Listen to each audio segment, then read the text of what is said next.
What's going on, everybody? Levi with NC Pressure Washing.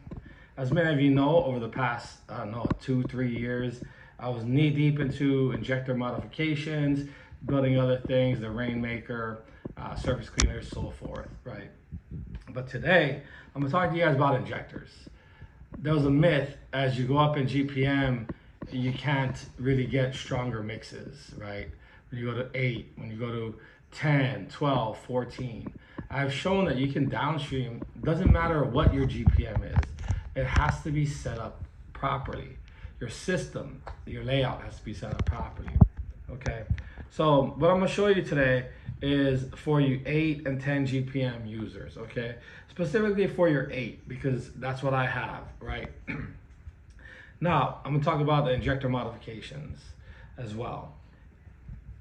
Now, if you have an 8 gallon per minute high pressure machine, you should be using a 2.1 injector nozzle. General pump injectors that say 2.1 label as 3.5 or 3 to 5 gallons per minute. Throw that shit out the window, okay? Just throw that out the window. What you're looking at, the reason why you want to use a 2.1 injector nozzle, right, is because we set our unloaders to around 3,000 PSI. When you're pushing 8 gallons per minute through a 2.1, you still get your full flow. You get your like 8.13 gallons per minute that goes through a 2.1 nozzle. But the other thing that you also get is a higher pressure at the nozzle. You're shooting a stream out of here at 2,400 PSI approximately. Okay, and that's important because the downstream injector works off of the differential between the pressure that's being shot out and your restrictive pressure in the line, okay? If you put a 2.3 nozzle and use it, guess what happens? Your pressure at your injector drops. So what does that mean?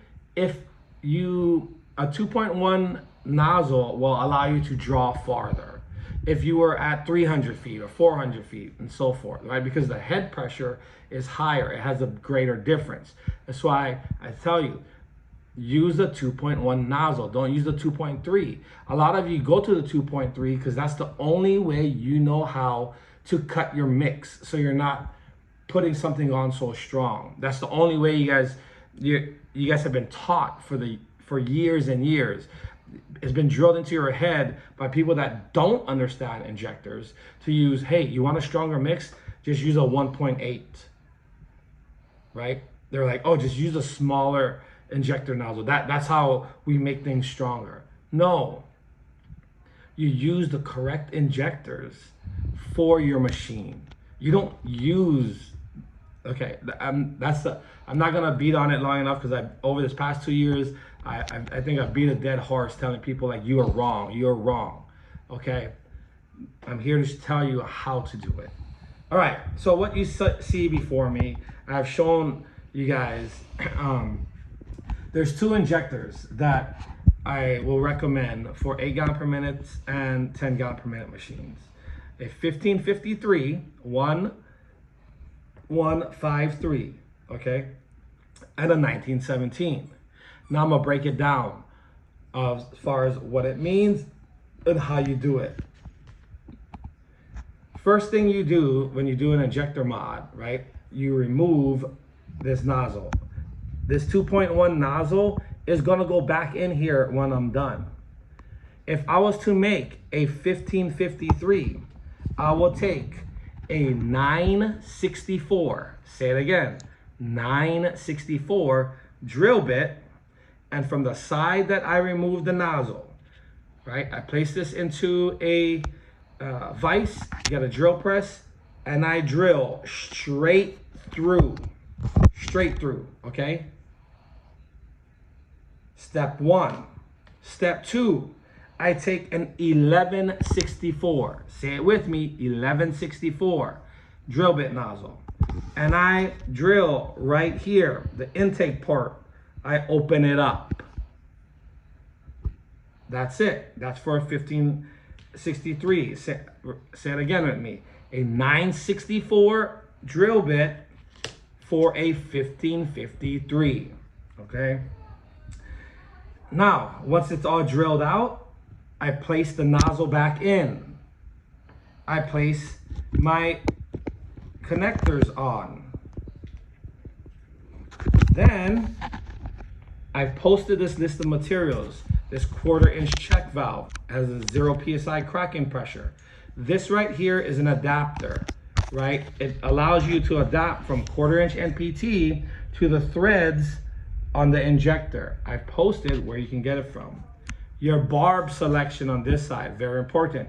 You're gonna use a 1/4 inch NPT to a 3/8 barb. Did I say 1/4 inch? No. You wanna use 1/4 inch? Go ahead. You're not gonna get the results that I'm showing because the 1/4 inch line is restrictive. We're not pulling no 0.4 gallons. We're pulling upwards of close to a gallon and more through this injector. Your general pump stock injectors only pull between 0.4 and might hit 0.5 gallons per minute. Your Sudsucker, that's only pulling in like 0.55, 0.56 gallons per minute. These are pulling in a gallon a minute, okay?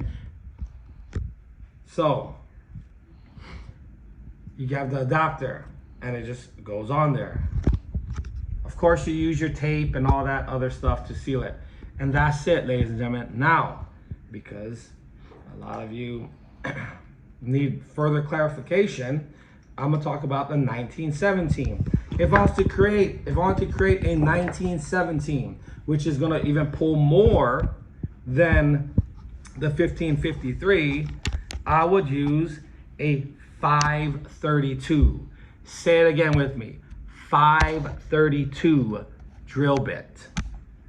Okay? And we will do the same exact thing. We would remove this nozzle from the side that we pulled it out. We will drill straight through. Okay? I drilled this one to a 532. As you can see, it's coming out. This is a 1917 right here that I made. Okay? Once I get done drilling it, I clean it out. I place my 2.1 nozzle back in, close it down, tighten it up, put my fittings on, right? I'm going over this step by step because some of you need this clarity. And I put everything back together and away I go. All right. These will work with 200 feet of 3/8 hose. The 1553, I've gone up to 300 feet of hose, no problem, it's pulling, right? Pulling, this one pulls close to 1 gallon. This one pulls slightly over 1 gallon, okay? So you're talking about your 8 gallon per minute machine and pushing 8.13 gallons through the injector nozzle and pulling in an additional 1+ GPM. If you've looked at my previous test that I've shown you that when going through the injector, my overall output does not decrease. I get 9 gallons per minute out of it, okay? What type of strength are we talking about? We're talking about with this injector, like an 821 with the 1553 on the 8 gallon per minute machine. We're talking about with the 1917, we're talking about close to a 7-to-1. Right? 7-to-1, maybe 6.5-to-1. Ladies and gentlemen, if you actually truly did a mix like that and applied it to concrete, applied it to brick, it will smoke whatever's on there. And then you just use your knockdown pressure to get it off. You're pre-treating, you're post-treating of concrete. Remember those days when you had a 4 gallon per minute machine and you slap on a hydraulic injector and you're like, damn, this shit's coming out fire, right? It's coming out hot, like it's a hot mix. All of us cut it because it was too hot. This is making your 8 gallon per minute machines operate in that manner where, damn, it is hot. You got to cut your mix. But guess what? You don't have to cut your mix. Why? Because you can put a metering valve on. I'm going to show you guys this metering valve here in a little bit. Okay? John Haw is the only one in the United States that has the correct metering valve for downstream injectors like this, the correct one. There's many metering valves out there, but not to the degrees that his is cut, okay? And that specific ball size. Now, although it pulls in, say, 1.2 gallons, right? You put this injector on. You don't need it. It won't pull the 1.2 gallons when you use a metering valve, because you just close it and make this intake more restrictive.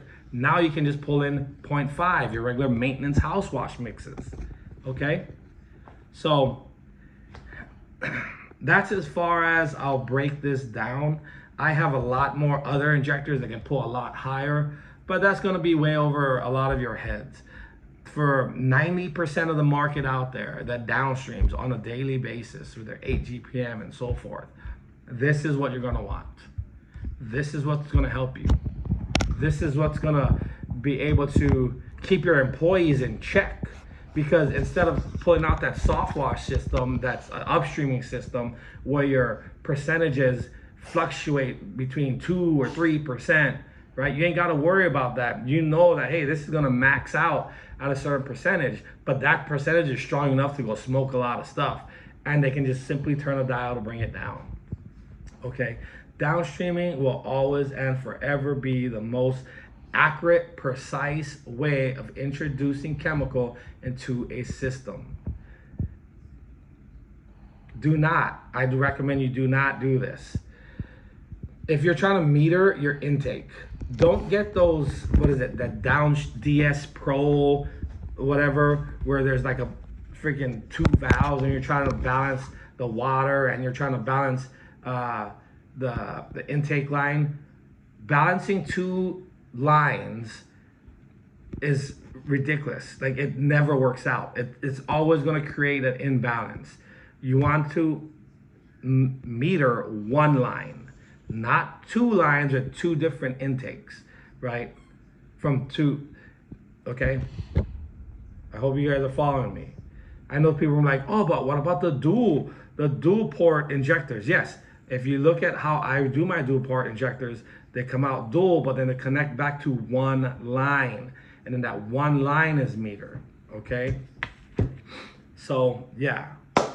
Any more questions about this and stuff like that, I'm gonna have to start charging like a counseling fee, honestly, because I put a lot of time and effort into this, and I've said it over and over again. So yeah, it is what it is. If you hit me up and ask me like, oh yeah, how can I do this, how can I do that, hey, I'm gonna be like, bro, shoot over like $10, $15, because I know you're gonna have like 20 questions and I have to spend like 30 minutes on the phone with you going over how to make this work for your system, okay? But other than that, ladies and gentlemen, peace, aloha, rock on. I am the soft washing GOAT. I am. You could call me the pressure washing GOAT, really. You know why? Because downstream is the #1 used thing in all of pressure washing. And if I know the ins and out of a downstream injector and I'm teaching the entire industry, I guess you can just call me the pressure washing GOAT. Peace.